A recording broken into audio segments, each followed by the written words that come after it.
जे आयसिसचं मधल्या काळात जे काही मोठं वादळ उठलं, त्याला एक मोठं कारण त्या भागातल्या वाळवंटातल्या रेघोट्या ब्रिटिश आणि फ्रेंच अधिकाऱ्यांनी बसून कशा आखल्या होत्या, हे देखील आहे. की भूतकाळाचा संदर्भ इथं पावलोपावली येत असतो. म्हणजे मुळापासून ते समजून घेतल्याशिवाय ते जग आपल्याला समजत नाही. तो एकदा मला असं म्हटला, की मी मूळचा पॅलेस्टिनियन आहे आणि कारण आम्हाला माझ्या आजोबांच्या काळात आम्हाला आमच्या मायभूमीतून हाकलण्यात आलं. थोडा तो थांबला आणि त्याच्यानंतर तो जरा रागानंच असं म्हणाला, गेले 6 वर्षभर आपण हं. हमासचा हं. इस्रायलवर हल्ला झाल्यापासून ते बघतोय आणि आता हं. ट्रम्प तर म्हणतात की गाझापट्टी ही एक टुरिस्ट डेस्टिनेशन डेव्हलप करेल. हं. तर आत्ताचं अरब जगत कसं आहे, हं. एक 10 वर्षात तुम्हाला काय फरक दिसला आणि भारताने त्यांच्याशी कसं वागायला? राजहंसी मोहर, विषयांचं वैविध्य, आशयाची समृद्धी.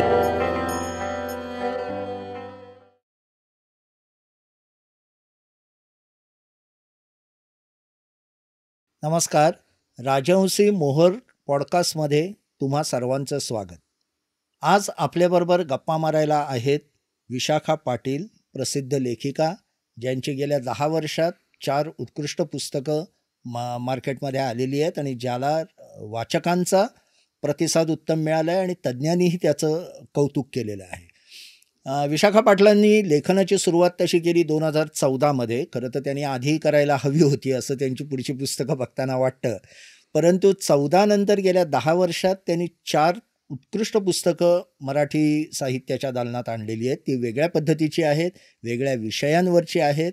मांडणी आणि एकूण त्याचा आवाका किंवा त्यातले संदर्भ या सर्वच दृष्टीने ती वेगळी आहेत. त्यांच्या पुस्तकांना जशी वाचकांची पसंती मिळाली आहे तशीच त्याच्यावर पुरस्कारांची मोहरही उठलेली आहे. महाराष्ट्र साहित्य परिषद, त्याच्यानंतर महाराष्ट्र ग्रंथोत्तेजक संस्था अशा मान्यवर संस्थांनी त्यांच्या पुस्तकांचं कौतुक केलेलं आहे, त्याला पुरस्कार दिलेले आहेत. तर अशा सध्या बहारीन या देशात वास्तव्याला असलेल्या लेखिकेबरोबर आपण पुढचा अर्धा पाऊण तास गप्पा मारणार आहोत. विशाखाताई, राजहंसी मोहर पॉडकास्टमध्ये तुमचं स्वागत. धन्यवाद. आपण तुमचा प्रवास बघणार आहोत सगळा लेखनाचा. बरोबर. मुख्यतः पुस्तकाचं इंट्रोडक्शन त्यातनं येईल ते वेगळं. मुळात तुमची बॅकग्राऊंड आणि तुम्ही लेखनाकडे, अशा पद्धतीच्या ग्रंथलेखनाकडे, मी मुद्दाम म्हणतो ललित साहित्य नाही आहे ते, कशा वळला?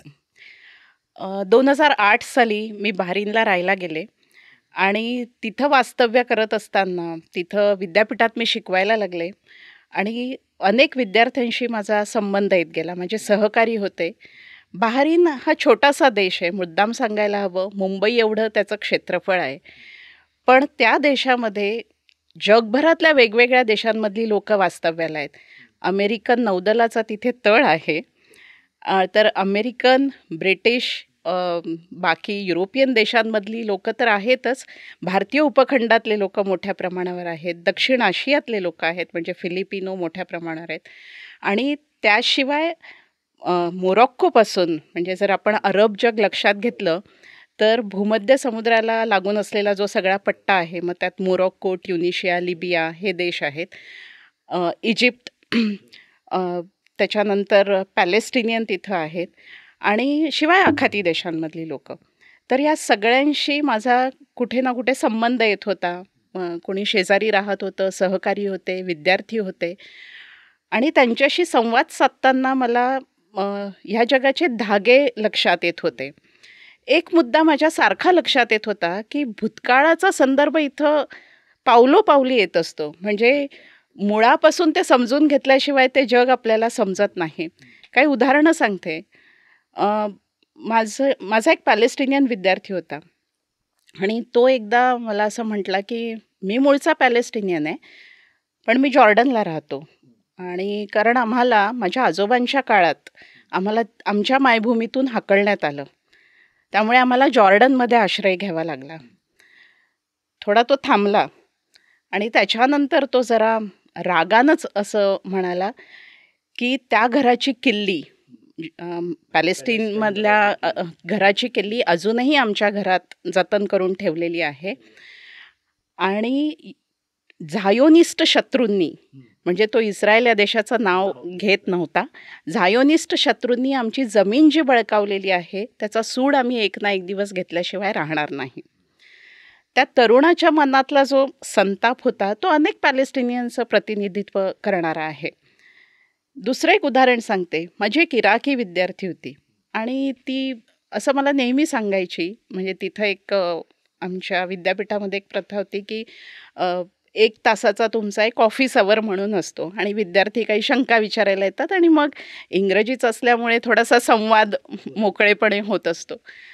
तर ती मला म्हणायची की बगदाद हे फार सुंदर शहर होतं आणि आम्ही सुखानं जगत होतो, पण दुर्दैव आमच्या देशाचं असं की सद्दाम हुसेन यांची राजवट गेली, अमेरिकेनं आक्रमण केलं आणि आज तर तुम्ही बातम्या बघतायत. मला माझ्या देशात परत जाणंसुद्धा आता मुश्किल झालेलं आहे. मला प्रश्न पडायचा की सद्दाम हुसेनला तर आपण हुकुमशाह म्हणून ओळखतो आणि तरीही त्यांच्याबद्दल काही बोलत नाही आहे असं विरोधात. तर तिथे शिया सुन्नीचा संदर्भ तिच्या बोलण्यात यायचा. मला तोपर्यंत फारशी त्यातले ताणेबाणे तपशील मला माहिती. माहिती नव्हते. तर एक इजिप्शियन सहकारी होते. ते तर नेहमी भारताची आणि त्यांच्या देशाची तुलना करायचे आणि मला नेहमी म्हणायचे की तुमच्या देशात लोकशाही रुजली, आमच्याकडे लोकशाहीला काही वावच नाही आहे. आणि हे मी 2009-10च्या दरम्यान. तेव्हा आजही तशीच अवस्था आहे इजिप्तची. एक अजून एक उदाहरण, म्हणजे अशी बरीच उदाहरणं मला सांगता येतील की वेगवेगळे विद्यार्थी मला भेटून जे काही सांगत होते. 2011चा सिरियामध्ये क्रांती सुरू झाली आणि असेच परीक्षांचे दिवस होते. पेपर झाल्यावरती तो विद्यार्थी माझ्याकडे आला आणि म्हणाला की काल माझा चुलत भाऊ आंदोलनामध्ये मारला गेला. तो असादांच्या विरोधातली जी आंदोलनं सुरू होती त्यात सामील झाला होता आणि अजून माझ्या कुटुंबातले काही लोक त्या आंदोलनात होते. ते बेपत्ता आहेत. कदाचित ते तुरुंगात गेले असतील. आणि अक्षरशः त्याच्या डोळ्यात पाणी आलं होतं. नंतर अलीकडच्या काळात आपण दृश्य बघितली आहेत असादांच्या तुरुंगाची.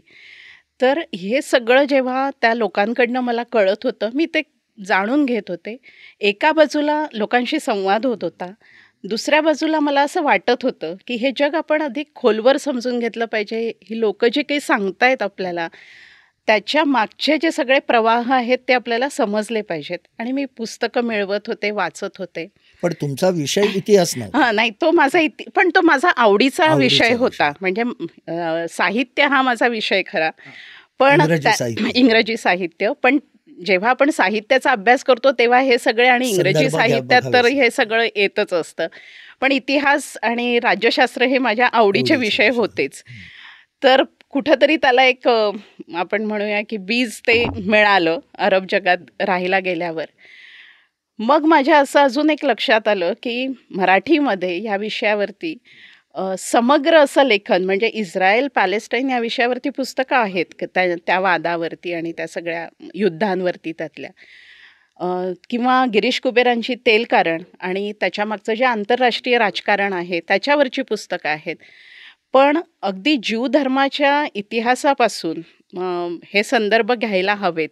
म्हणजे एक अजून सांगते की म्हणजे अगदी अलीकडे 4-5 वर्षांपूर्वी संयुक्त अरब अमिरात आणि इस्रायलमध्ये करार झाला.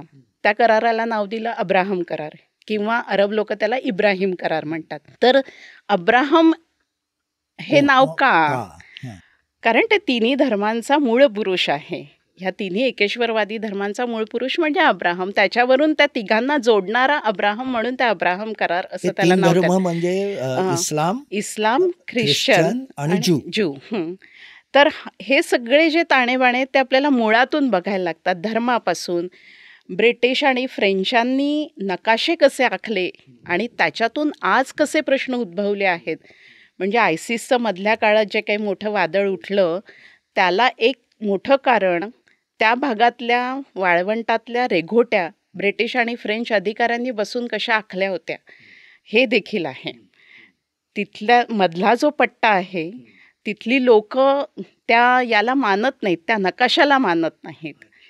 तर हे सगळे संदर्भ बघितल्याशिवाय तुम्हाला ते जग पूर्णपणे समजून घेता येत नाही. आणि ते थोडं लेखन करताना म्हणजे त्याची एक गंमत आहे. मला काही तुम्ही जसं म्हणालात की तो काही माझा विषय नव्हता.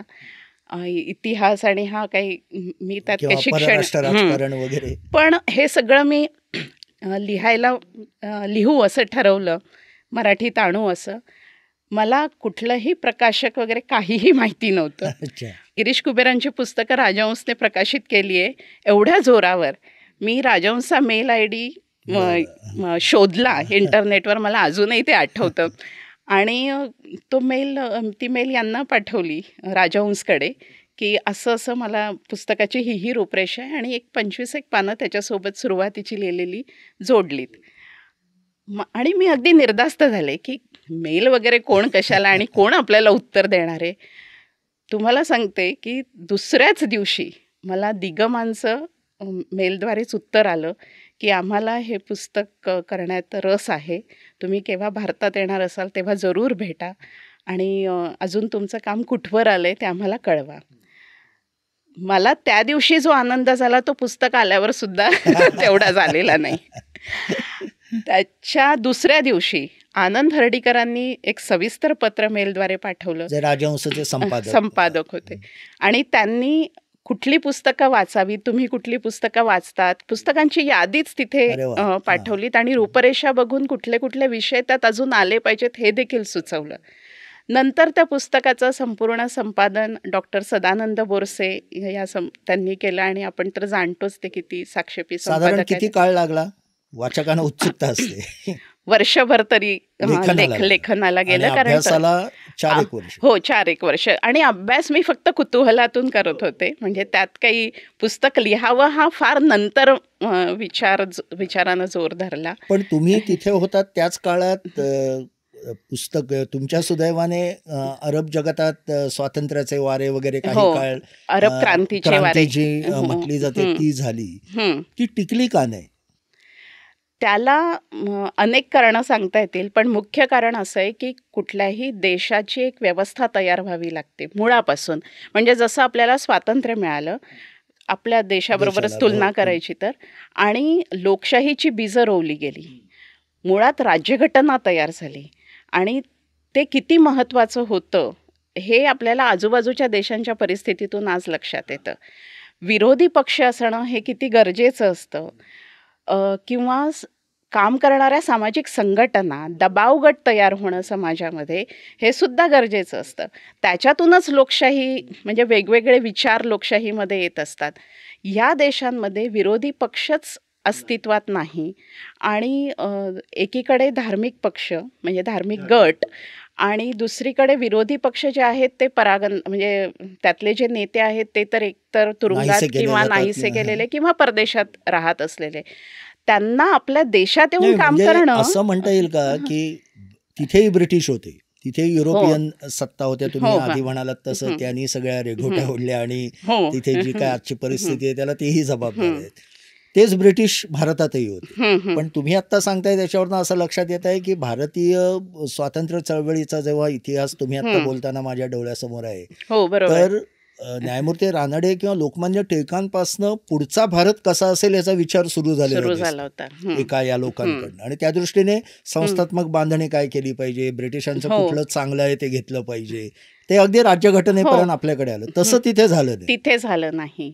आणि प्रत्येक देशाचा आता त्यातला वेगवेगळा हे आहे, म्हणजे त्यांचा पट मी जसा मगाशी म्हटलं की प्रत्येक देशाचा इतिहास त्या बाबतीत वेगळा आहे. म्हणजे इजिप्तचं जर आपण बघितलं तर भारतासारखंच तिथं ब्रिटिश पण होते, पण जसं भारतामध्ये ब्रिटिशांनी ब्रिटिशांनी आपल्यावर राज्य केलं वगैरे सगळं खरं असलं तरी काही संस्था किंवा कायदे म्हणजे ते आपल्या स्वातंत्र्य लढ्यातून तयार झाले. स्वातंत्र्य लढा आपला जसा पुढे येत गेला तसं ब्रिटिशांनाही बदल करावे लागले. संसदीय याची त्यांना तयारी करावी लागली. म्हणजे तो एक तो जो एक दबावगट आपल्याकडे म्हणजे चळवळ जी आपल्याकडे मोठ्या प्रमाणात फोफावली तशी त्या देशांमध्ये तयार झाली नाही. त्याला एक कारण असं होतं की ऑटोमन तुर्कांची सत्ता त्यांच्यावरती होती त्याच्या आधी, आणि किंवा ब्रिटिश असतानाच काही भागामध्ये सुद्धा ऑटोमन तुर्क होते, आणि मध्ययुगातलंच सगळं वातावरण एकूण तिथे होतं. इजिप्तमध्ये नासर त्यांनी जो काही चळवळ केली ती भारतीय स्वातंत्र्य लढ्यासारखी नव्हती. ते लष्करशाहीतून आलेलं होतं. त्यामुळे आजही इजिप्तमध्ये लष्करशाहीच प्रबळ आहे. तर ती जी बैठक तयार होणं असतं देशाची, ती तशी बैठक त्यांच्यातल्या देशांची तयार झाली नाही. मला इथे वाचकांना मुद्दाम ते पुस्तक दाखवायचं आहे, धागे अरब जगाचे. हे याच्या दुसरी आवृत्तीही आता आलेली आहे, अपडेट केलेली. पण आत्ता जे विशाखाताई म्हणाल्या तसं 3 धर्मांचं जिथनं उगम झाला, त्या सगळ्या प्रदेशावर त्या धर्मांचा असलेला प्रभाव, तिथल्या राज्यक्रांत्या किंवा तिथले अनेक जे सामाजिक पदर, राजकीय, सामाजिक, आर्थिक, त्या सगळ्याचं याच्यात अतिशय तपशीलवार आपल्याला माहिती पाहता येते. मी या पुस्तकाच्या निमित्ताने पुढे जातो की तो सगळा इतिहास या पुस्तकातनं वाचकांना कळेलच. गेले 6 वर्षभर आपण हमासचा इस्रायलवर हल्ला झाल्यापासून ते बघतोय. आणि आता ट्रम्प तर म्हणतात की गाझापट्टी ही मी एक काय म्हणतात एक टुरिस्ट डेस्टिनेशन डेव्हलप करेन. तर आत्ताचं अरब जगत कसं आहे, एक 10 वर्षात तुम्हाला काय फरक दिसला आणि भारताने त्यांच्याशी कसं वागायला हवं? हे 2 आपण प्रश्न जरा वेगळे करू. गाझापट्टीतला जो संघर्ष सुरू झालाय त्यातली गुंतागुंत जर तुम्ही हे पुस्तक बघितलं, त्यात बऱ्यापैकी त्याचा इतिहास बऱ्यापैकी त्याच्यात आलेला आहे. कारण हा प्रश्नच इतका गुंतागुंतीचा आहे की ट्रम्प महोदय जे काही सुचवतायत आता की ते आम्ही ताब्यात घेऊ, तिथल्या लोकांनी बाहेर पडावं, बाहेर पडून त्यांनी इजिप्त आणि जॉर्डननं त्यांना घ्यावं. मी मगाशी त्या पॅलेस्टिनियन विद्यार्थ्याचं उदाहरण सांगितलंय. तर त्याच्यातून इस्रायलच्या सुरक्षेचा प्रश्न कसा सुटणार आहे? म्हणजे आपण पॅलेस्टिनियन लिबरेशन ऑर्गनायझेशन ही चळवळ पॅलेस्टिनियन्सची उभी राहिली. त्याच्यानंतर हमास त्यात दिलेला आहे. तर तोच इतिहास पुन्हा नव्यानं होणार आहे. कारण ज्यांना जमीन आपल्या जमिनीतून, मायभूमीतूनच हाकललं जाते, ते लोक शांत कसे बसतील? त्यामुळे ट्रम्प यांची योजना जरी असली ते त्यांनाही माहिती आहे की ही अशक्य गोष्ट आहे. बाकीचं अरब जगही त्याला तयार होत नाही आहे, म्हणजे होणार नाहीच. कारण दुसऱ्याच दिवशी इतर अरब देशांनी ते जाहीर केलं की आम्ही झुगारली आहे, आम्ही हे अजिबात मान्य करणार नाही. त्यामुळे हा काही प्रश्न सोडवण्याचा मार्गच नाही आहे. त्याच्यासाठी दोन्ही बाजूंनी एकत्र बसणं, अमेरिकेनं त्यात सकारात्मक पद्धतीने मध्यस्थाची भूमिका घेणं. होतं काय, बऱ्याचदा अमेरिकेचं धोरण, म्हणजे मी ह्या पुस्तकातच इराकच्या बाबतीत असं म्हटलंय की डेमोक्रॅटिक आणि रिपब्लिकन पक्ष दोन्ही फक्त असं म्हणतात की अमुक ठिकाणी आपल्याला पोचायचं आहे ना, तर आपण उजव्या बाजूने जाऊ, एक म्हणतो डाव्या बाजूने जाऊ. त्यांचं ठिकाण ठरलेलं असतं. तसंच इस्रायलच्या बाबतीत आता ट्रम्प जरी वेगवेगळ्या आम्ही ह्या देशांना हे पुरवणार नाही, ते असं करू वगैरे सगळं म्हणत असलेत, तरी इस्रायलच्या बाबतीत ते एक शब्दही बोलत नाही आहेत. किंवा आपल्या देशातले स्थलांतरितांच्या विरोधात ते बोलतायत आणि गाझापट्टीतातल्या लोकांना मात्र ते विस्थापित करतायत. म्हणजे हाही एक विरोधाभासच आहे. तर आणि या देशातली जिद्द पण, म्हणजे तुम्ही त्या पॅलेस्टाईनी विद्यार्थ्याचा उल्लेख केला की किल्ली त्याने त्याच्याजवळ ठेवली, त्याच पद्धतीची जिद्द तुम्ही त्याचं विस्तृत वर्णन 3-4 प्रकरणात केलंय की ज्यूनी पण दाखवली. हो, त्यांनाही त्यांची किल्ली, त्यामुळे त्या दोन्ही बाजू किल्ली त्यांना हवी आहे. तर त्या दोन्ही बाजू इतक्या कडव्या आपण म्हणूया की आपापल्या भूमिकेवरती ठाम आहे. त्याच्यासाठी मार्ग शोधणं हे डिप्लोमसीद्वारेच शक्य होणारी गोष्ट आहे. दुर्दैवाने आता असं झालंय, म्हणजे राबिन या पुस्तकात उल्लेख आलाय, बिल क्लिंटन, राबिन हा जो काळ होता त्यात काहीतरी सकारात्मक चित्र दिसत होतं. तसे आता जागतिक पातळीवर नेते आपल्याला दिसत नाही आहेत की तो प्रश्न सोडवण्याचा, मार्गी लावण्याचा, द्विराष्ट्रवादाचे जे त्याच्यासाठी पुढे जाण्याचा सगळ्याच बाजूंनी त्या बाबतीत कमजोर आपल्याला दिसतंय.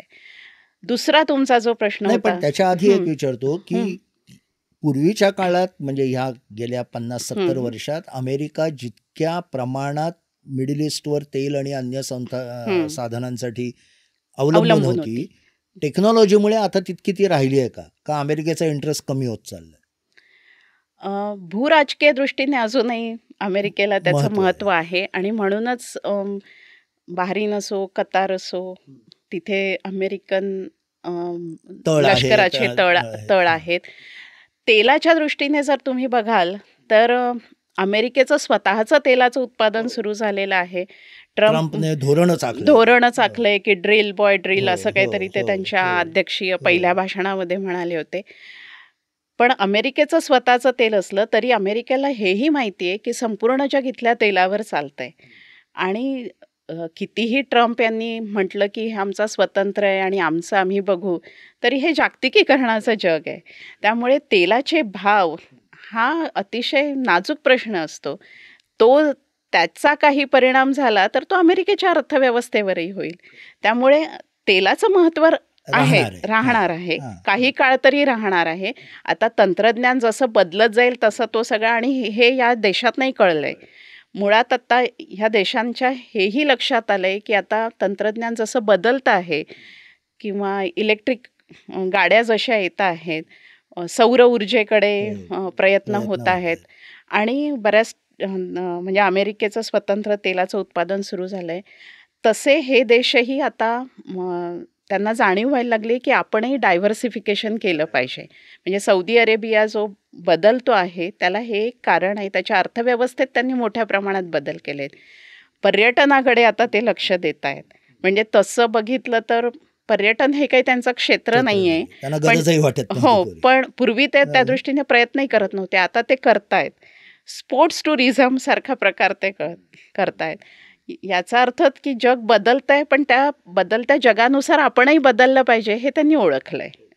या संबंधात मला विशाखाताईंच्या पुढच्या एका पुस्तकाबद्दल उल्लेख करायचा आहे आणि मग आपण मगाशी जो प्रश्न घेतला तोही त्याच्यात येईल.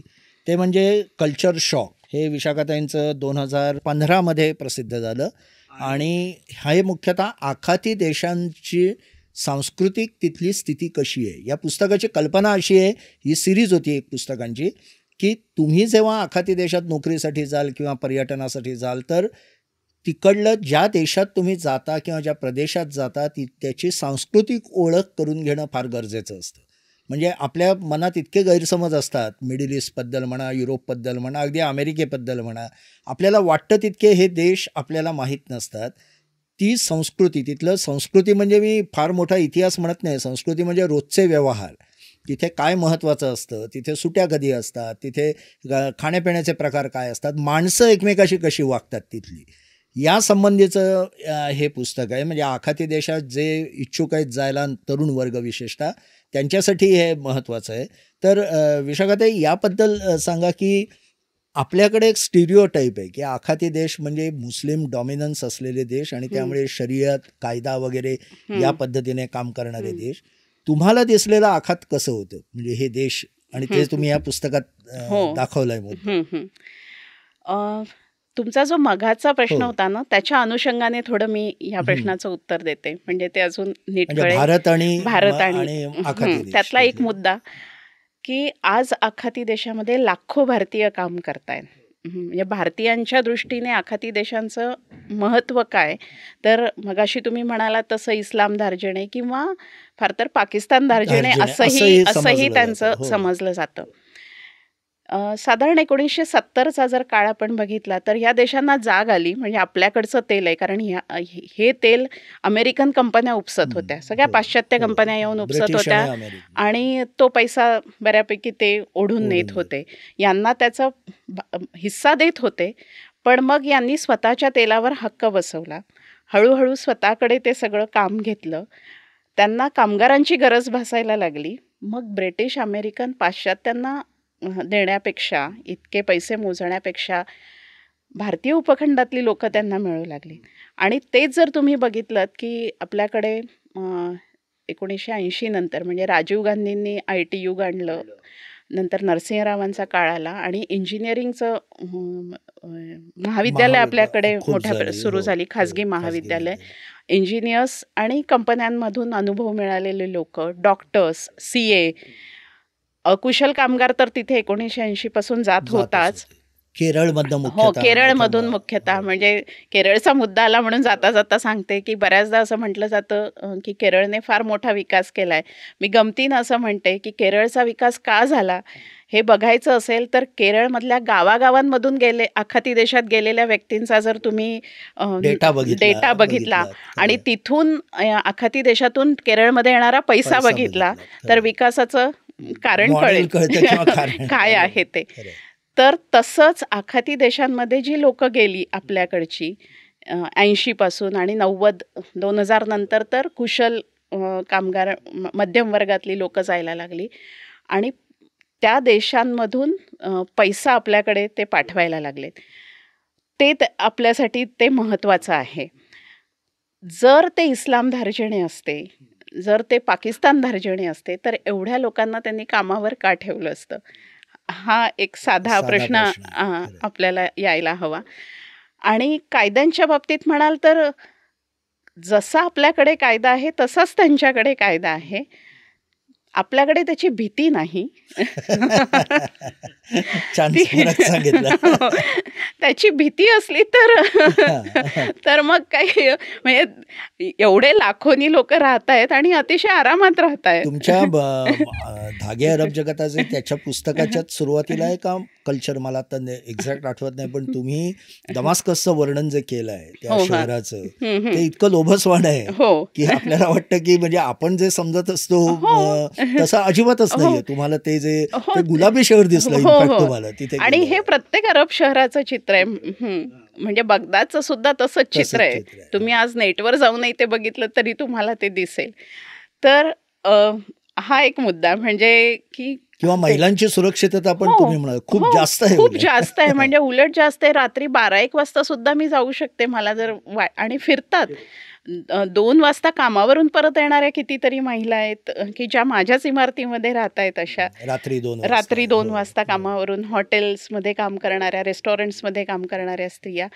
भारतातून अलीकडच्या काळामध्ये कितीतरी तरुणी कामासाठी तिथे हॉटेल्समध्ये आजकाल दिसत आहेत, रेस्टॉरंट्समध्ये दिसत आहेत. ही सुरक्षितता आहे म्हणूनच ते राहत आहेत.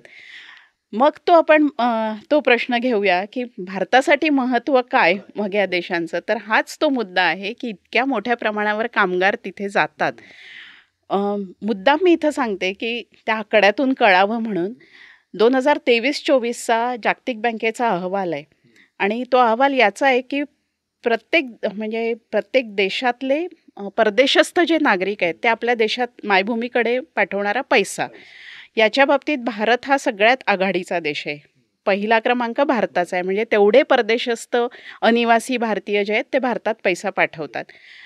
तो आकडा आहे $120 अब्ज की एवढे परदेशस्थ भारतीय भारतात. म्हणजे मी यात व्यवसाय धरत नाही आहेत. तुमच्या माझ्यासारखे काम करणारी जी मंडळी आहे Salaried, हां म्हणजे पगारदार पगारदार आहेत ते तिथला खर्च भागवून जी काही बचत होते तिथे भारतात पाठवतात, आपल्या बँकांमध्ये पाठवतात. ती $120 अब्ज एवढी आहे. त्यातले $48 अब्ज म्हणजे 50%ला थोडे कमी हे आखाती देशांमधून भारतात आलेले होते.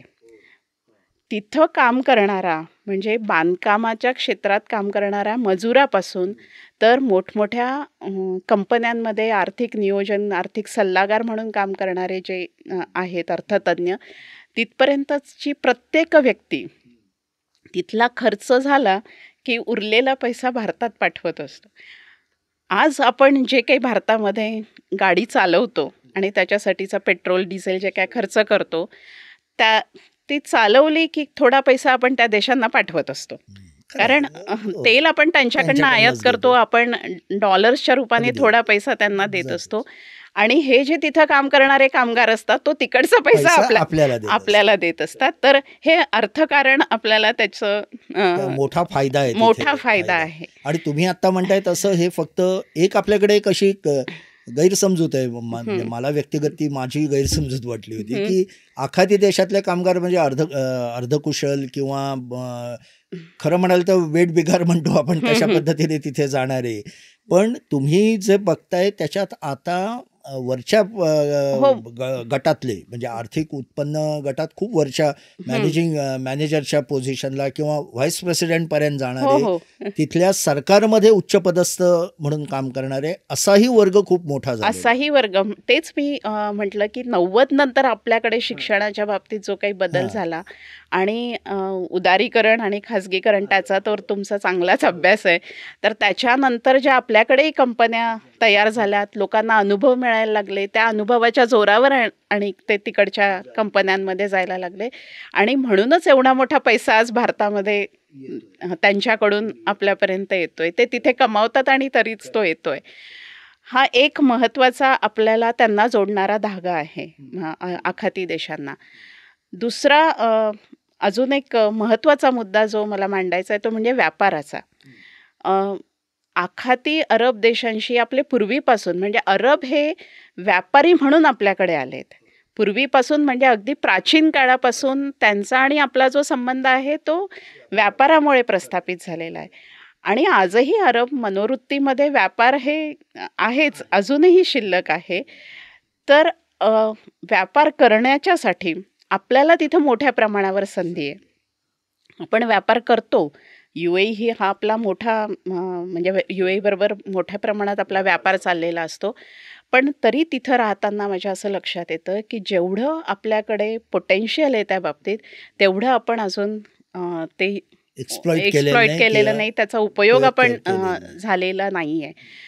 उदाहरण म्हणून सांगते की गेल्या 8-10 वर्षामध्ये आपण त्या देशांशी संबंध जोडले. एक मुद्दा इथं सांगते की नवदीप सिंग सुरी हे भारताचे राजदूत UAEमध्ये आणि इजिप्तमध्येही काही वर्ष त्यांनी काम केले. ते एकदा असं म्हणाले होते की इंदिरा गांधी एकदा दुबईत आल्या होत्या. त्याच्यानंतर नरेंद्र मोदी दुबईत आले. UAEमध्ये गेलेत म्हणजे दुबईच नाही, अबुधाबीत सुद्धा. तर 2.5-3 तासाचा प्रवास करायला आपल्याला 34 वर्ष लागली. एवढा मोठा काळ आपण त्यांच्याशी सरकारी पातळीवरही थोडंसं त्यांना आपण बाजूला ठेवलं. अलीकडच्या काळामध्ये आपण त्यांच्याशी मैत्रीचा हात पुढे केला आणि त्यांनीही तो तितक्याच तडफेनं स्वीकारलेला आहे.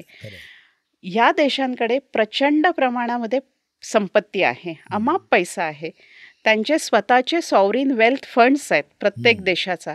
म्हणजे जसं आपण सामान्य माणसं FDजमध्ये पैसे गुंतवतो, म्युच्युअल फंडात पैसे गुंतवतो, तसं आपल्याकडे तर आपल्या अर्थव्यवस्थेत नेहमी तुटीचाच खड्डा असतो.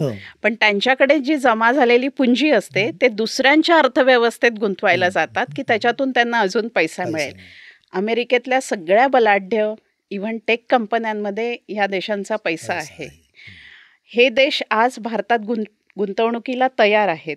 म्हणजे UAE म्हणतंय की आम्ही फूडटेक पार्क तुमच्याकडे उभं करतो, आम्ही पैसा पुरवतो, तुम्ही ते उभं करा. कारण त्यांना अन्नधान्याची गरज आहे. ते वाळवंट आहे, त्यांना अन्नधान्य हवं आहे आणि कायमस्वरूपी मिळेल असा पुरवठादार त्यांना हवा आहे. आणि भारत जवळ आहे ट्रान्सपोर्टच्या दृष्टीने. आणि भारत हा तर कृषीप्रधान देश आपण म्हणतो फक्त. तर त्याच्यासाठी फक्त आपल्याकडे अजूनही म्हणजे मला असं वाटतं की फक्त बोलण्या होत आहेत. कारण त्याला कारण असं आहे की अजूनही आपण व्यापाराच्या दृष्टीने तसा विचार करत नाही. म्हणजे आपण कृषीप्रधानतेकडून नंतर एकदम सेवा क्षेत्रात आलो.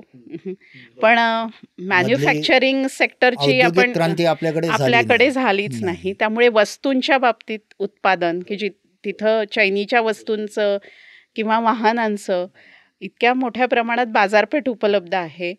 शिवाय कृषी माल हा तर फारच महत्त्वाचा आणि पॅकेज्ड फूड्स पर्टिक्युलरली. म्हणजे अमेरिकेतून एखाद्या फळाचा रस तिथे पॅकेज्ड मिळतो, सॉस मिळतो, आपल्याकडे भारताचा मिळत नाही. तर त्या गुणवत्तेचे जे निकष आहेत ते आपल्याला पूर्ण करता येणं शक्य आहे. पैसा त्यांच्याकडे आहे.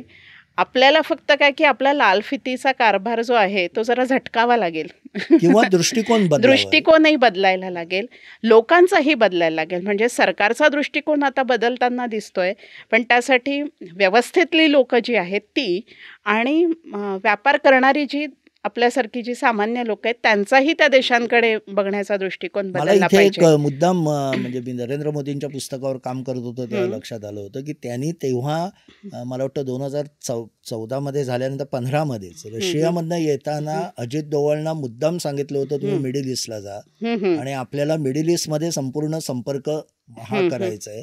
त्यांना ते म्हणजे एअरबॉर्न असताना डिस्कस केलं आणि मध्ये मध्येच त्यांना उतरवलं. आणि ते तिकडे गेले, मध्य आशियातल्या मध्य कुठल्या तरी आशियातल्या येत होते. याच्यात गेले आणि त्यांनी ते म्हणजे काय म्हणतात आता जसं नरसिंहरावांनी लुक ईस्ट म्हणून इंडोनेशिया आणि तिकडे आपण पॉलिसी केली होती, पण दृष्टिकोनातला म्हणजे हा जो तुम्ही म्हणताय की भारतात आपल्याला मध्यम वर्गाला सुद्धा कायम असं वाटतं की मला प्रॉस्पर व्हायचं असेल, वरच्या उच्च मध्यम वर्गाकडे सरकायचं असेल तर दोनच डेस्टिनेशन आहेत, युरोप किंवा अमेरिका. आयटीमुळे ते डोक्यात बसलेलं आहे. पण ऍक्च्युली तुम्ही म्हणताय तसं मिडल ईस्ट हे खूप म्हणजे तिथे CA सुद्धा हवेत, तिथे डॉक्टर तर आहेतच खूप, पण अजून हवेत.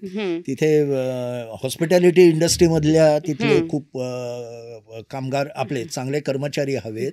तर हे आपण टॅप करत नाही हो, किंवा आणि त्यांची आपल्याकडे गुंतवणूक आपल्याकडे घेत नाही. हो, आणि किंवा ठीक आहे तुम्हाला तिकडे नाही जायचं तर तुमच्याच देशात राहून सुद्धा तुम्ही त्यांच्या साठी काम करू शकतात. म्हणजे एक उदाहरण सांगते. परवाच मला एक तरुण भेटला जो मेडिकल टुरिझममध्ये काम करत होता. मी त्याला विचारलं म्हणजे काय काम करत होता, तर तो म्हटला माझे चुलत भावंड दुबईत आहेत, काही कुवेतमध्ये आहेत आणि तिकडच्या पेशंट्सला इकडे आणणं. तर म्हटलं अरे वा, छान काम होतं तुझं, कारण मला माहिती आहे की अरब लोकांचा भारतीय डॉक्टरांच्या कौशल्यावर फार विश्वास आहे. म्हणूनच तर एवढे डॉक्टर्स तिथे इतके हॉस्पिटल्समध्ये प्रत्येक ठिकाणी तुम्हाला भारतीय डॉक्टर दिसतील. तर आपल्या हॉस्पिटल्समध्ये त्या पेशंट्सना आणणं, काही जर भारतात आणणं. तर तो म्हटला हे सगळं ठीक होतं, मी पुण्यातले हॉस्पिटल्स मोठे जे आहेत त्यांच्याशी संपर्क केला होता आणि तिकडनं पेशंट्स आणायचेत आणि इकडे या हॉस्पिटल्समध्ये त्यांचं ट्रीटमेंट करायची. पण म्हणे माझं घोडं अडलं या ठिकाणी की हॉस्पिटॅलिटी सेक्टर म्हणजे हॉस्पिटल चांगलं, त्याची ट्रीटमेंट चांगली, पण त्याला अनुषंगिक जे रिसेप्शन पासून किंवा मेडिकल इतर काही नर्सेस आणि हा जो हॉस्पिटॅलिटी संवाद हा हॉस्पिटॅलिटी सेक्टर आपला कमी पडतो. कारण आपल्याकडे लोकांमध्ये अजून त्यांच्याशी कसं वागायचं. म्हणजे मी ह्या कल्चर शॉक या पुस्तकातच असं म्हटलंय की शिष्टाचाराला अरबी याच्यामध्ये फार महत्त्व असतं. तुम्ही भेटल्यानंतर त्यांच्याशी कसा म्हणजे लगेच मुद्द्यावर नसतं यायचं, थोडं त्यांच्याशी बोलायचं असतं, हळूहळू विश्वास संपादन करायचा असतो आणि मग नंतर तुम्हाला जे काही काम आहे ते सांगायचं असतं. तर हे जे शिष्टाचाराचे जे काही बारीक बारीक जे धागे एकदा गप्पा मारताना सांगितलेलं मला इथे आठवत आहे की अरबांशी तुम्ही बोलताना तर ते कधी लगेच विषयावर येत नाही, ते तुमची चौकशी करतात. हो, सगळ्यांची चौकशी करतात. तुमचा मुलगा काय करतोय, हो, कसा आहे, व्यवस्थित आहे ना सगळं, तब्येत ठीक आहे ना. अरबांना विशेषतः आई याबद्दल फार काळजी असते. म्हणजे अरब पुरुषांचं आई हा अतिशय जिव्हाळ्याचा विषय असतो. त्यामुळे तो बोलण्याचा तर त्या बाबतीत ते अतिशय भावूक होतात. तर असं सगळं बोलल्यानंतर एक तुमचा त्यांच्याशी कनेक्ट तयार होतो. तर हे जे कल्चर शॉक सिरीजचा आमचा उद्देश तोच होता की त्याच्यातून आपल्याकडच्या लोकांना त्यांचे शिष्टाचार, त्यांचे कुठली संस्कृती चांगली वाईट अशी काही नसते, ती काहीतरी इतिहासातून तयारातून झालेली असते, त्यांच्या भौगोलिक परिस्थितीतून. तर तो तिथं समजावून सांगण्याचा प्रयत्न होतो. तुमचं पुढचं आंतरराष्ट्रीय राजकारणावरचं पुस्तक म्हणजे तुम्ही पाकिस्तान आणि चीन हा जो ॲक्सिस आहे किंवा त्यांची जी मैत्री आहे त्याचा भारताशी संबंध, याच्यावर तुम्ही भाष्य केलं आणि मोठं म्हणजे विस्तृत पुस्तक लिहिलं की सावध ऐका म्हणून. मला वाटतं हे मी वाचकांना मुद्दाम दाखवतो. चीन आणि पाकिस्तान युती यांच्यावरचं ही आव्हान, हे जे आव्हान आता भारतासमोर आहे मोठ्या प्रमाणात, पण चीनकडे प्रचंड पैसा आहे आणि चीनला म्हणजे त्यांना त्यांचं वाढवायचंच आहे, म्हणजे मंदारिन साम्राज्य सगळं वाढवायचं आहे.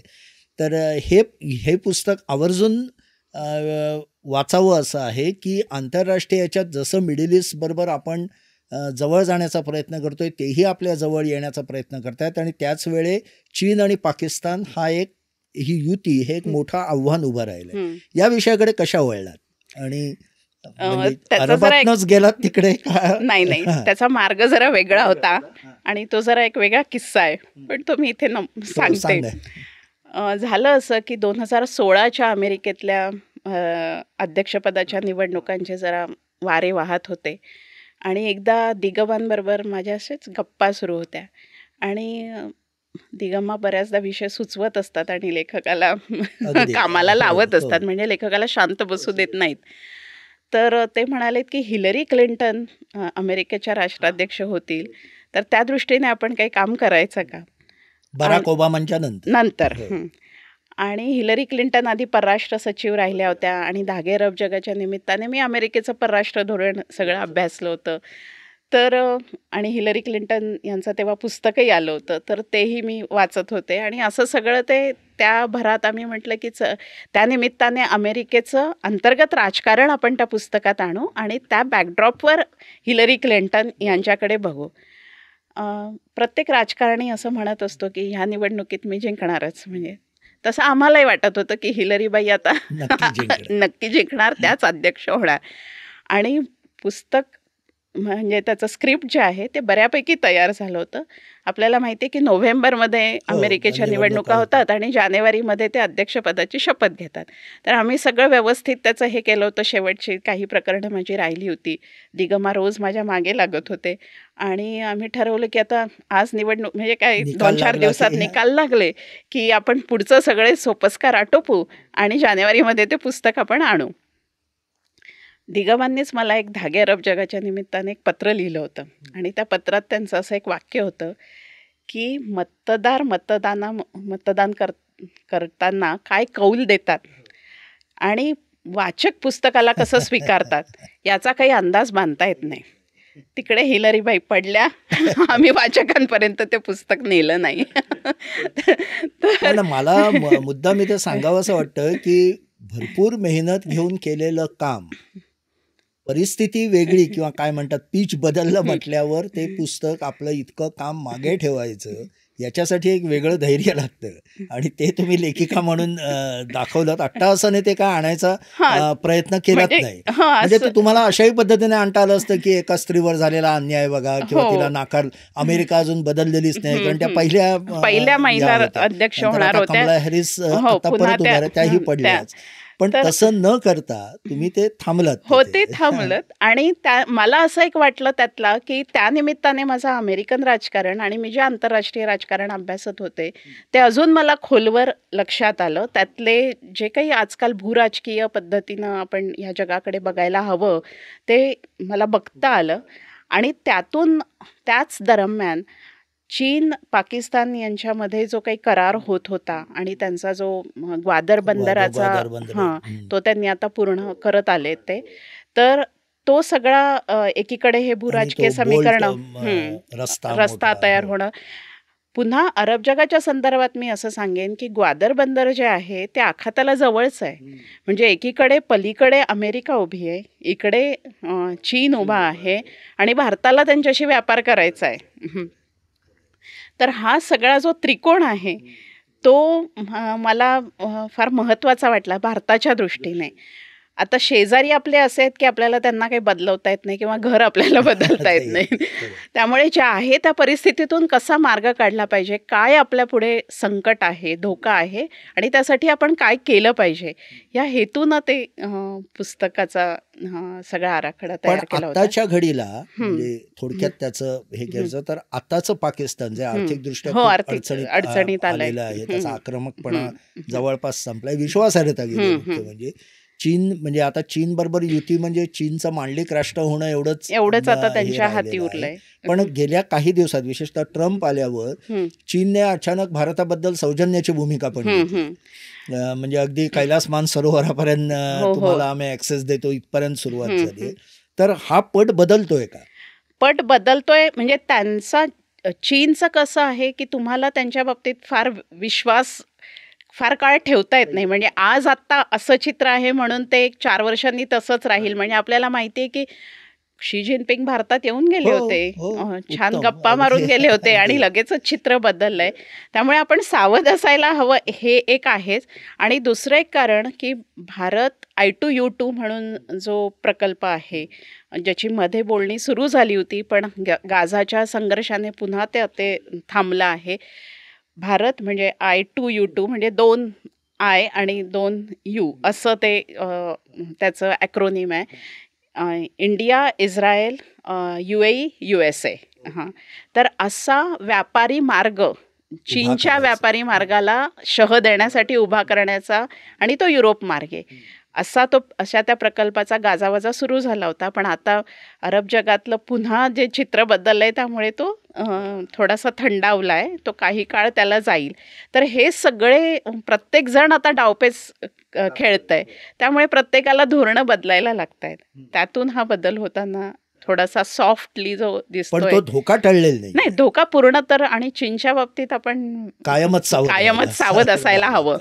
पण समजा असं एका वाक्यात बोलायचं सांगितलं तुम्ही तर की मिडल ईस्ट आणि चीन असं जर का हे केलं तर जास्त विश्वासार्ह कोण वाटतं तुमच्या अनुभवात? मिडल ईस्ट म्हणजे म्हणजे पश्चिम त्यांच्याबरोबर आशियातले संबंध देश. हो, वाढवणं. त्यांच्याबरोबर संबंध इव्हन वाढवणं. चीनला काय म्हणतात लगाम घालण्यासाठी ते उपयोगी हो. पडू शकतं. भारताबद्दलचा दृष्टिकोन आदराचाच आहे. म्हणजे मला उलट असं वाटतं की आपण भारतीयच त्यांना वेगळ्या चष्म्याने बघतो. अच्छा.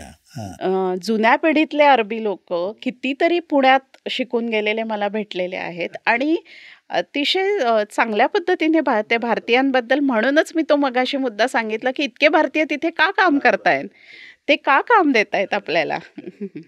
आता विशाखाताईंच्या शेवटच्या अलीकडच्या काळातल्या माझ्या आवडत्या पुस्तकाकडे येतो. म्हणजे आधीची पुस्तकं उत्तमच आहेत, पण हा एक वेगळाच विषय विशाखाजींनी फार वजनदारपणे हाताळला. तो म्हणजे जॉर्ज ऑरवेल यांचं चरित्र. एका लेखकाचं चरित्र. म्हणजे आपल्याकडे 2 सहज नावं लक्षात येण्याजोगे म्हणजे टॉल्स्टॉय एक माणूस, एक गाजलेलं लँडमार्क म्हणावं असं चरित्र होतं लेखकाचं म्हणून. मला वाटतं त्याच्यानंतर त्या पंक्तीत बसणारं असं हे चरित्र आहे. आणि त्याचं जे सबटायटल आहे तेही छान आहे, करून जावे असेही काही.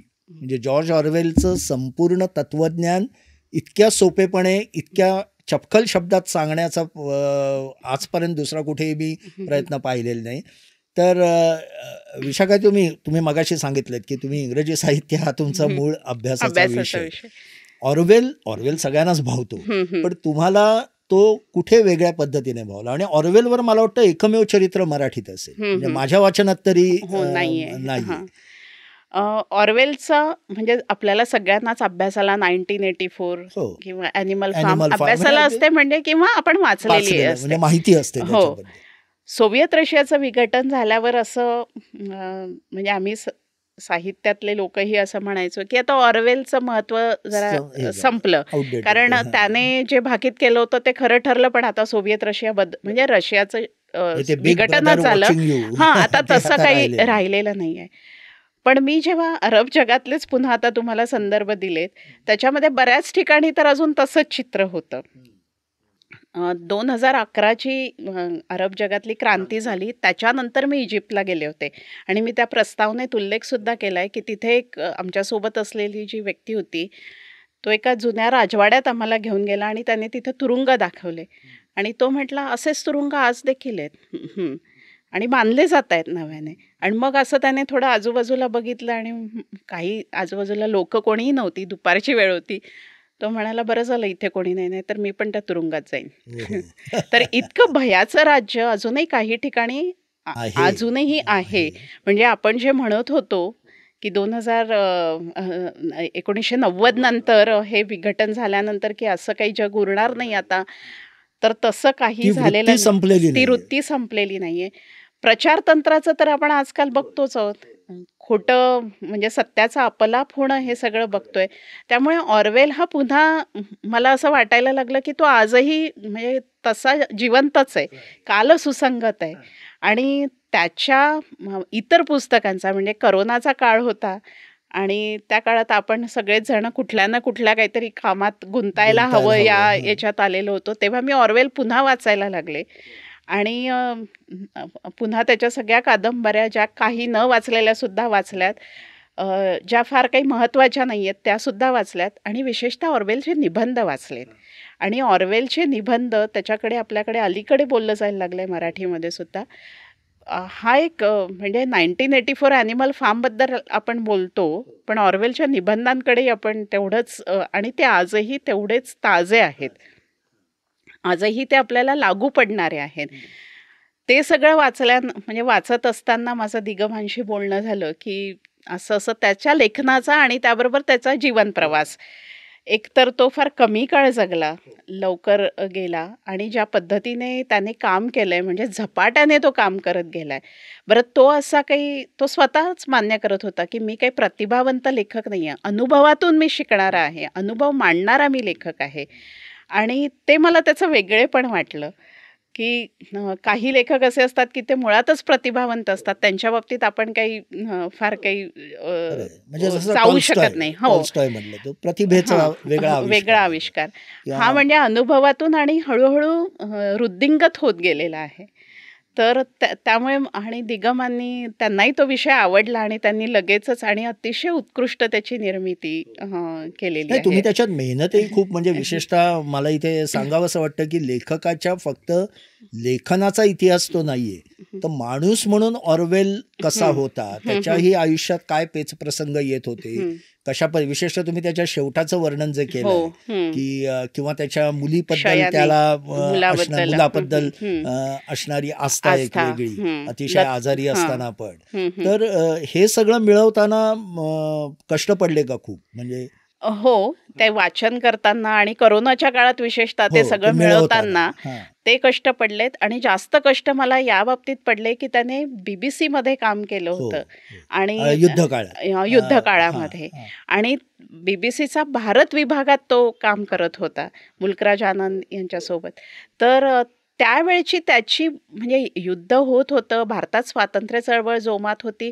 मग ऑर्वेल जो स्वातंत्र्यासाठी लढणारा आहे, त्याची भूमिका काय होती, असा मला प्रश्न पडला होता. आणि तिथे मी बरेच महिने अडकले होते. मग ती BBCची सगळी जी डॉक्युमेंट्स आहेत, ती फाईल मला एका ठिकाणी मिळाली अरे वा. इंटरनेटवरती. ती सगळी त्याने जी काही भारतीयांना केलेली कार्यक्रम आहेत भारतीयांसाठी, त्या कार्यक्रमांची यादी त्यात मिळाली. आणि त्यातून ऑर्वेल अजून मला चांगला कळल्यावर मग समाधान वाटलं, की हा जे बोलत होता तसंच करत होता. म्हणजे ती नोकरी त्याने घेतली, पण तरी तो भारत विरोधात नव्हता. किंवा त्याने साम्राज्यशाहीचा पुरस्कार केला नाही केला त्या नाही. आणि हां. त्या वातावरणात. म्हणजे तेव्हा वातावरणात. हिटलर हां. म्हणजे अ, ब्रिटन खूप अडचणीत होतं, हो. किंवा हो, त्याने विजय- ब्रिटिश राजकारण्यांना ठणकावून सांगितलं होतं, की तुम्ही हे चुकीचं करतात, एखाद्या देशाला पारतंत्र्यात ठेवलेलं आहे, हे चुकीचं आहे, हे त्याने त्याच्या राजकारण्यांना सांगितलं. पण एक थोडक्यात तुम्ही सांगाल, की एक मला प्रॉब्लेम असा दिसतो अनेकदा ऑर्वेल बद्दल, जी जनमानसात आपल्या विशेषतः बुद्धिमंतातच जी प्रतिमा आहे, त्याच्यात ते फक्त तुम्ही म्हणालात तसं ॲनिमल फार्म किंवा 1984, त्यातही 1984, म्हणजे कुठल्याही राज्यकर्त्याला किंवा ह्याला आपल्याला टीका करायची असेल तर आधार कोणाचा घ्यायचा, तर ऑर्वेलचा. तुमचं पुस्तक वाचताना जाणवतो त्याचे आयाम खूप, पैलू त्याच्या व्यक्तिमत्वात खूप वेगळे होते, विचारांनाही खूप, म्हणजे तो लोलकासारखा आहे, त्याचं स्वातंत्र्य हे त्याचं अगदी मूळ हे आहे. तर त्या नजरेने ऑर्वेलकडे बघितलं जात नाही असं वाटतं का? कारण त्याने गांधीजींवर पण लिहिलंय. हो, गांधीजींवर असं तटस्थपणे लिहिलंय त्याने. तो मुळात समाजवादी विचारांचा होता, पण त्याने समाजवाद्यांवर पण टीका केली, की तुम्ही कुठे चुकता आहात. म्हणजे तो असा, त्याला आपण कुठल्या एका पंथात नाही बसवू शकत. आणि मला ते योग्यही वाटतं, की तुमचं मुद्द्यांवर आधारित तुमचं धोरण, म्हणजे काय जो काही मत आहे ते असलं पाहिजे. अमुक एक बाजू कायमस्वरूपी तुम्ही कशी काय, त्याच्यात जर चूक असेल तर ती चूकच आहे. आणि हे म्हणण्याचं धारिष्ट्य त्याच्यामध्ये होतं. म्हणजे तो समाजवाद्यांना सुद्धा सांगत होता, की हे काय तुमचे अशा प्रकारचे कपडे घालून आणि असं बोलल्यानंतर कोण तुमचं ऐकणार आहे. तर हे तो ब्रिटनमधल्या समाजवाद्यांना सुद्धा जागं करत होता. ते त्यांना अर्थात आवडत नव्हतं, म्हणजे स्वतः समाजवादी असून तो तसं बोलत होता.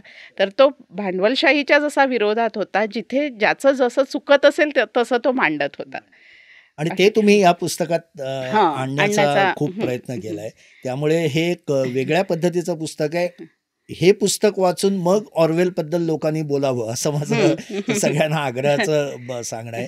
आता शेवटच्या प्रश्नाकडे येतो की तुम्ही 2014 मध्ये आणि पुन्हा 17 मध्ये अरब जगताचे धागे तिथे सोडलेले आहेत. हो हो ते आताचे जे सगळे बदल आहेत हम्म.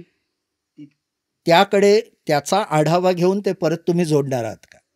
पुढचा तो तुमचा प्रयत्न प्रोजेक्ट काय तो चालू आहे? प्रयत्न चाललाय आणि तुमच्यासारख्यांनीच तुम्ही दिगमा आणि ज्यावेळेस इस्रायल आणि गाझाचं हे सुरू झालं आणि मी वेळोवेळी चर्चा करताना आपण बोलत होतो की सौदी अरेबियामध्ये मोठ्या प्रमाणात बदल होतोय होय, असं जेव्हा होय, मी होय. सांगत होते तेव्हा तुमच्याचकडनं मला ते येत होतं की हे सगळं 2011 नंतरचं जे बदललेलं जग आहे ते मांडलं पाहिजे, ते नव्यानं आलं पाहिजे.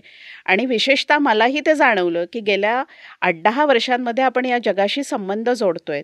इस्रायल पॅलेस्टाईन या प्रश्नाकडे सुद्धा आपण आता वेगळ्या वेगळ्या नजरेने स्वतंत्रपणे अगदी. तटस्थपणे हो, बघतो. हो. पूर्वी असं होतं की आपण थोडे घाबरत आणि चाचपडत होतो, पण आत्ता आपलं तसं तसं राहिलेलं नाही. नाहीये. खरं. आणि आपण त्या प्रश्नाला वेगळं करून आणि कोणालाही न दुखावता हा त्यातला महत्त्वाचा भाग आहे. म्हणजे पॅलेस्टिनियन्स त्याच्याने दुखावले जात आहेत का इस्रायलशी संबंध जोडल्याने, तर तसंही होत नाहीये. तर ही जी तारेवरची कसरत आहे ही आपण आता बऱ्यापैकी कसा सांभाळतोय. गैरसमज असतो तुम्ही आता म्हणताय तेव्हा मला आठवलं, मी जेव्हा नरसिंहरावांवर काम करत होतो हम्म. तेव्हाचा हा संदर्भ आहे हम्म, की इस्रायलचं वाणिज्य दूतावास भारतात करायचं की नाही याच्यावर हम्म. बरीच भोवती चालली होती. हम्म, आणि स्वतः नरसिंहराव पण तयार नव्हते. ते म्हणाले यासर अराफतना काय वाटेल. हम्म, हम्म. तर नंतर त्यांनी स्वतः यासर अराफतना फोन केला तर अराफत म्हणाले मला आश्चर्य वाटतंय तुम्ही इतके वर्ष का नाही केलं. हो हो म्हणजे आपले सर्वोच्च नेते सुद्धा हो किती वेगळ्या हो नजरेने म्हणजे बघत होते आणि वास्तव काय होतं. हम्म, हम्म. तर हो तोच हा हा. मुद्दा आहे की म्हणजे इस्रायल बरोबर इजिप्त, जॉर्डन सारख्या त्याच्या शेजारी देशांनी युद्ध केलं, पण त्याच्यानंतर त्यांनी शांततेचे करार केले. मग किंवा आपण इस्रायलच्या बरोबर गेलो म्हणून ते आपल्याला शत्रू मानत नाही. तसं मानत नाहीत, कारण त्यांनाही बदलतं जे सगळं जग आहे, बदलचं भूराजकीय समीकरण आहे ते त्यांनाही दिसत आहेत. तर त्यामुळे आपण तसा माझ्या मते तरी थोडा उशीरच केलाय हे सगळं संबंध जोडण्यासाठीचा. त्यामुळे जेवढं आपल्याला म्हणजे व्यापारासाठी जे मी म्हणत होते की ते तेवढं आपल्याला मार्केट कॅप्चर करता आलं नाही. चीन आता मोठा स्पर्धक आपल्याला याच्यामध्ये दिसतोय. तर ठीक आहे, उशीर तर झाला आहे, पण म्हणून काही करायचंच नाही असंही नाही. तर हे सगळं आणण्याचा माझा प्रयत्न आता म्हणजे 2011 नंतरचं अरब जग, जरी 2014 मध्ये हे पुस्तक आलं असलं तरी तेव्हा अरब क्रांतीची धूळ अजून उडत होती. ती आता जरा बसतीये अजूनही. म्हणजे पण नवीन प्रश्नही निर्माण नवीन होतात. प्रश्नही निर्माण होत आहेत की जसं सिरियाने अतिशय धक्कादायक आता चित्र उभं केलेलं आहे. हो. तर हे सगळं शिवाय ट्रम्प महाशय काय करतात हो तो ते एक वेगळा वेगळा आहे.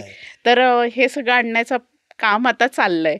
हं, तुम्हाला या बघूया. नवीन प्रकल्पासाठी खूप खूप शुभेच्छा. कारण लवकरात लवकर हवाय. खरं तर 10 वर्षात 4 उत्कृष्ट पुस्तकं आणणं हे सुद्धा एक कौतुकास्पद कामगिरी आहे. इतक्या दर्जाची, मुख्यतः दर्जाची, तसं पुस्तक लिहिणारे खूप जण असतात, काही जणांची संख्या ऐकून मला छाती धडकते. पण 4 वेगळ्या दर्जाची, वेगळ्या विषयावरची प्रचंड अभ्यास करून दिली आहे. म्हणजे ते तुमचे संदर्भ बघताना मला नेहमीच दडपण येतं की या पद्धतीचे संदर्भ तुम्ही मिळवता. जसं आता तुम्ही ऑर्वेलचं सांगितलं की BBC मधलं त्याचं डॉक्युमेंट मिळवणं. तर आपण विशाखाताई बहारीनमध्ये आहेत, एक वेगळ्या देशात आहेत, हे लक्षात घेतलं तरीसुद्धा ही जी संदर्भ मिळवून लिहिण्याची कळकळ असते आणि आपल्याला काहीतरी वेगळं पकडायचं आहे आणि ते वाचकांपर्यंत न्यायचं आहे, ही जी कळकळ आहे ती मला जास्त महत्त्वाची वाटते. विशाखाताई तुम्ही इथे आलात आणि तुम्ही त्या राजहंस परिवारातल्याच आहात तसं, हो. त्यामुळे वेगळे आभार तुमचे. हो खरं तर मानण्याबरोबर मानायलाच नको, उलट हां. राजहंस परिवाराचेच मी आभार मानायला हवे या निमित्ताने. पण तरीही आपल्याला इथे विस्तृत या तुमच्या सगळ्या लेखन प्रवासावर बोलता आलं. नवीन पुस्तक आलं की आपण पुन्हा एकदा भेटू जरूर. आणि तेव्हाचं नवं अरब जग हो. तुम्ही वाचकांसमोर आणाल अशी खात्री आहे. विशाखाताई तुमचे खूप खूप धन्यवाद आणि सर्व श्रोत्यांचंही धन्यवाद की तुम्ही हा पॉडकास्ट ऐकल्यावर तुमच्या प्रतिक्रिया राजहंसाला जरूर कळवा आणि आम्हाला तुमच्या प्रतिक्रियांची नक्कीच अपेक्षा आहे. राजहंसी मोहर, विषयांचं वैविध्य, आशयाची समृद्धी.